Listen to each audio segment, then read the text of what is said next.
പോയ വർഷം ഹോളിവുഡിൽ ഏറ്റവും ചർച്ച ചെയ്യപ്പെട്ട ബോക്സ് ഓഫീസ് ക്ലാഷ് ആയിരുന്നു ബാർബി ഓപ്പൻഹൈമർ ക്ലാഷ്. കഴിഞ്ഞ വർഷം ജൂലൈ 21-നാണ് രണ്ട് സിനിമകളും റിലീസായത്. ക്രിസ്റ്റഫർ നോളന്റെ സംവിധാനത്തിൽ Kylian Murphy, Robert Downey junior തുടങ്ങിയവർ മുഖ്യവേഷങ്ങളിലെത്തിയ ഓപ്പൻഹൈമർ $950 മില്യൺ ബോക്സ് ഓഫീസിൽ നിന്ന് നേടി.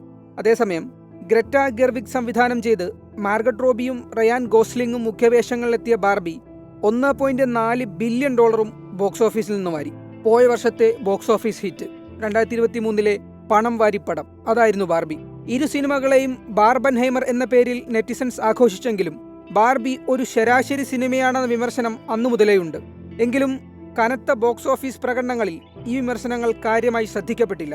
പിന്നീട് ഗോൾഡൻ ഗ്ലോബ്, ഓസ്കർ പുരസ്കാരങ്ങളിലേക്കായി സിനിമാ പ്രേമികളുടെ ശ്രദ്ധ. ബാർബിക്കും ഓപ്പൻഹൈമറിനും വിവിധ വിഭാഗങ്ങളിലേക്ക് നോമിനേഷൻ ഉണ്ടായിരുന്നു.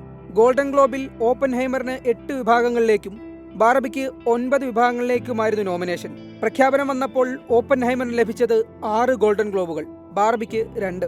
മികച്ച സിനിമ, സംവിധാനം, നായകൻ, സഹനടൻ, ഒറിജിനൽ സ്കോർ എന്നീ വിഭാഗങ്ങളിലാണ് ഓപ്പൻഹൈമർ പുരസ്കാരത്തിന് അർഹമായത്. ബാർബിക്ക് ലഭിച്ചത് ബോക്സ് ഓഫീസ് പ്രകടനവും ഒറിജിനൽ സോങ്ങും.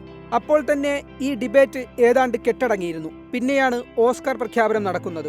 അവിടെ 8 വിഭാഗങ്ങളിൽ ബാർബിക്ക് നോമിനേഷൻ ലഭിച്ചു, ഓപ്പൻഹൈമറിന് 13 നോമിനേഷൻ. പുരസ്കാരം നേടിയപ്പോൾ ബാർബി 1, ഓപ്പൻഹൈമർ 7.